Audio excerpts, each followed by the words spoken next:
Mencari menang kalahnya, tapi dengan event ini diharapkan dapat meningkatkan ilmu pengetahuan tentang bagaimana tata cara menulis opini di media massa sehingga dapat berguna ke depannya.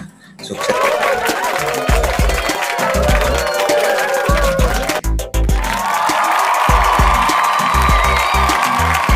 Lomba opini ini merupakan salah satu rangkaian acara dari kegiatan yang sudah dilakukan minggu lalu, yaitu tentang pelatihan penulisan opini yang disampaikan oleh Pak Jayadi selaku redaktur dari Surat Harian Kedaulatan Rakyat.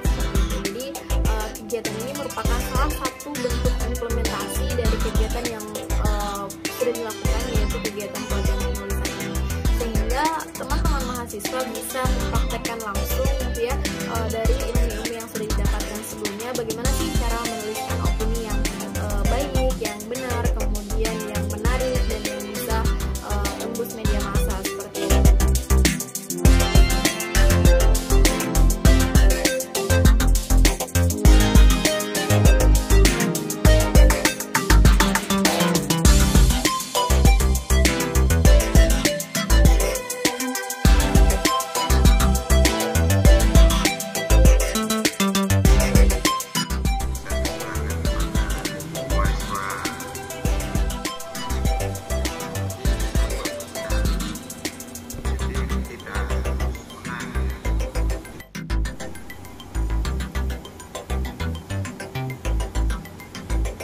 Mahasiswa Ekonomi Bangunan UAD, ya semoga lancar lomba menulis opini media massanya. Jangan mencari menang kalahnya, tapi dengan event ini diharapkan dapat meningkatkan ilmu pengetahuan tentang bagaimana tata cara menulis opini di media massa sehingga dapat berguna ke depannya. Sukses selalu untuk PMK dan lomba media massanya. Ya, terima kasih. Selama lomba opini media massa oleh komunitas muda kreatif FPUAD ini, saya lihat sudah ada berapa peserta yang mampu melakukan pemilihan tema secara tepat terkait dengan isu-isu terkini. Hanya mungkin perlu dipoles sedikit tentang tata cara penulisannya, kemudian menghubungkan antar paragraf sehingga enak dibaca. Hairudin dan Pak Purwoko, betul apa yang disampaikan.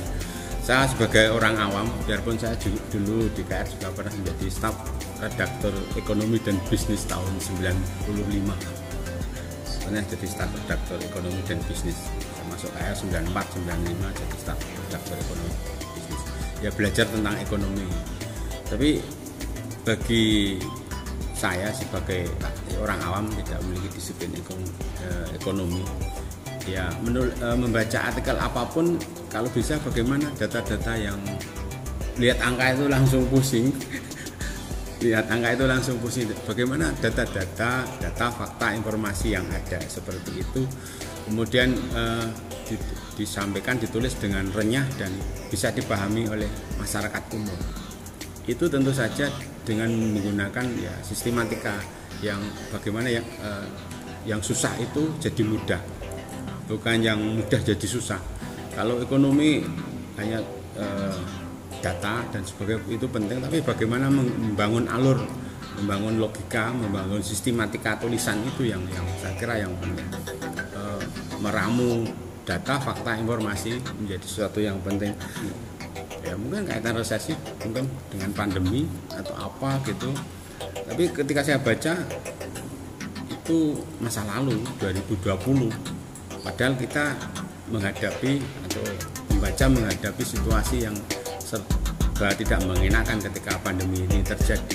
Jadi memang porsinya tulisan itu akan lebih baik kalau 2001 ya, tidak hanya ya 2020 hanya sebagai pijakan aja untuk menulis berikutnya dari tulisan ini.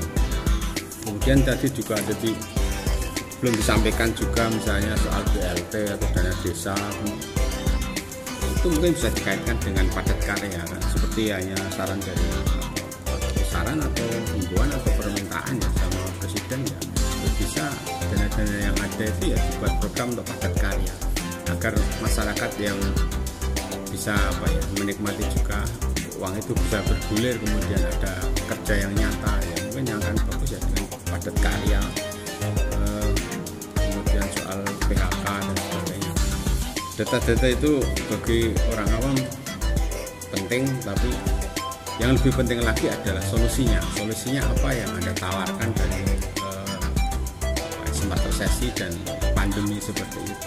Pembaca itu sekali lagi butuh pencerahan ya, butuh cara pandang yang berbeda terhadap persoalan-persoalan yang ada di sekeliling kita, entah itu ekonomi, pendidikan dan sebagainya. Dan betul apa yang disampaikan Pak Purwoko, penulis sebenarnya tidak perlu malu. Misalnya selain mahasiswa juga mungkin sebagai aktivis atau sebagai peneliti dicantumkan saja, tentu saja sesuai konteksnya, nulis pendidikan atau nulis ekonomi dan sebagainya, mungkin studi atau apa, itu memang menjadi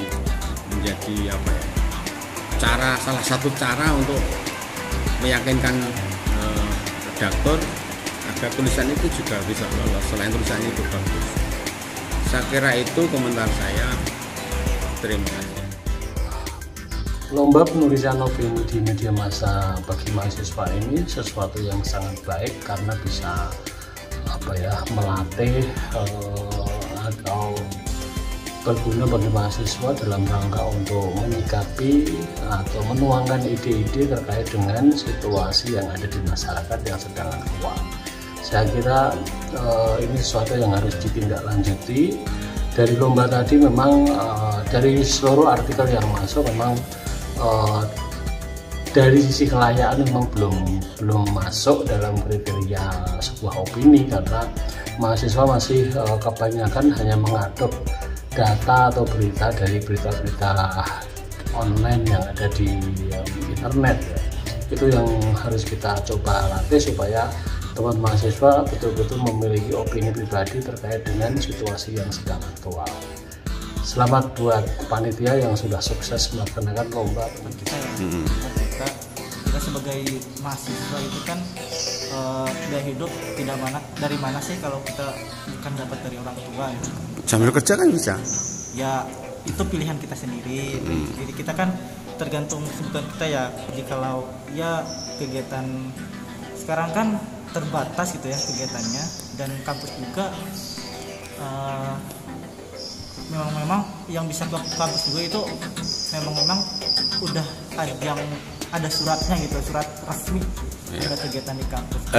Apa yang Anda dapatkan dari hasil penelitian? Intinya apa yang Anda dapatkan dari penelitian bersama Yahya? Intinya itu kita mendapatkan sebuah angka ya, di mana biaya hidup rata-rata dari mahasiswa itu baik itu ketika mereka di kampung atau di Jogja itu memang meningkat. Berapa persen itu kalau di persentase? Kalau di persentase itu kisaran